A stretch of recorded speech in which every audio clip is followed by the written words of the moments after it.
السلام عليكم ورحمة الله وبركاته. أهلا وسهلا بكم في شبكة أحداث روحانية. الشيخ أبو مازن طاووس. أحب أقدم لكم السلسلة دي هتكون يعني متميزة جدا، وهي هنقول مقدمة مثلث الغزالي. هقدم لكم مقدمة عن مثلث الغزالي. مثلث الغزالي اللي مشهور عند كافة الناس، اللي كل الطلاب سعوا إن هم يعرفوا تفاصيله. هشرح لكم في السلسلة دي المتعارف بين الناس من عددي أو حرفي، وكيفية وضعه في المخطوطات وسر التنقلات بيه. مثلث الغزالي اللي مشهور عند كافة الناس هو مش مجرد إن هو 9 بيوت زي ما بنسميهم، هو مثلث 3 في 3، وهتلاقوا شرح هنا في القناة بيدل عليه. ولكن كبداية بنقول هنا 1 2 3 4 5 6 7 8 9. مثلث الغزالي هو 9 بيوت. المتعارف بيه عند الناس ان ده المدخل بتاعه، بنسمي ده المفتاح، والمفتاح هنا بنسميه ترابي.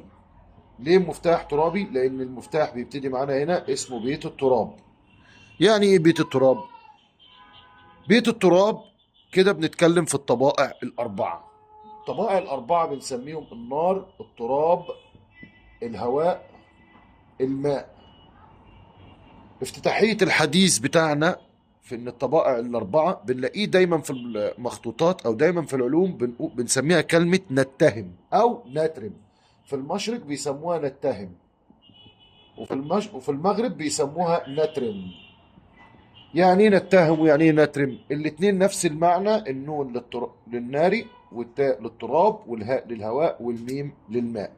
اما نترم يعني النون للنار، والتاء للتراب، والراء للريح. يعني بيسموا الهواء ريح باللغة المغربية. وهنا حرف الميم معروف ان هو مائي. لغاية هنا كلنا عارفين ان دول الاربع طبائع وده المفتاح. طيب ايه الاعداد اللي انا كتبتها في الداخل؟ الاعداد اللي انا كتبتها في الداخل بنسميها قلم الروح والجسد. بنسميه ايه؟ قلم الروح والجسد. يعني ايه قلم الروح والجسد؟ يعني ده رقم 1، رقم 2 بنكتبه كده، رقم 3 بنكتبه كده، رقم 4 بنكتبه كده، وادي رقم 5، رقم 6، والسبعة بنكتبها كده، وادي الثمانية، وادي التسعة. ده بنسميه قلم الروح والجسد.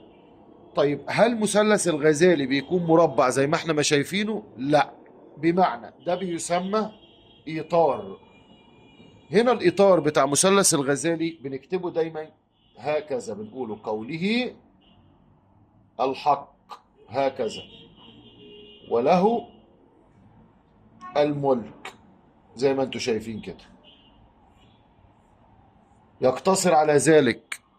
لا، ما لا يقتصر على ذلك، ولكن مرات بنقول قوله الحق وله الملك. هتقول لي ازاي؟ هقول لك اهو بيكتب كده قوله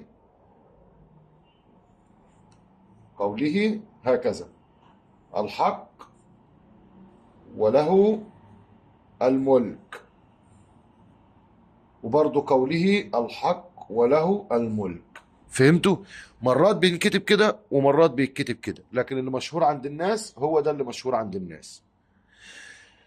هل لغاية هنا أضفنا شيء جديد؟ لا، ما أضفناش. إحنا هنمشي بالتسلسل البسيط مع بعض لكل طالب مبتدئ علشان يعرف يعني إيه المثلث، ويعرف يعني إيه مثلث الغزالي، ويعرف إيه هي التنقلات بتاعت المثلث، عشان يقدر يميز في المخطوطات إيه اللي يقدر يفيده من المخطوطات، وإيه هو اللي يقدر يستفاد بيه من خلال قواعد علمية هتتعلمها. لأنك هتتعلم معايا مثلث الغزالي التنقلات بتاعته اللي هي الغامضة، هتعرف منه السر الأعظم في مثلث الغزالي من كل شيء. من بعد السلسلة دي بقدمها لكم واحنا في شهرنا الكريم، شهر مبارك أعاد الله عليكم باليمن والخير والبركات. هتتعلموا فيها حاجات كتير جدا جدا جدا كانت نواقص عند الناس، وسبق قبل كده وكنت عملت سلسلة لشرح المثلث وما كملتهاش. النهاردة هتلاقوا فيه تكملة لكل ما هو يحيط بمثلث الغزالي. مع إضافة كمان مع مثلث الغزالي بعد ما اشرحه لك هعلمك أكتر من 30 فايدة يفيدوك بالبرهطية المشهورة عند الناس، تصاريف للبرهطية ومشتركة مع مثلث الغزالي في التصاريف في الأعمال في كل شيء. انتهى الدرس، ننتقل إلى الدرس الآخر، وإلى اللقاء.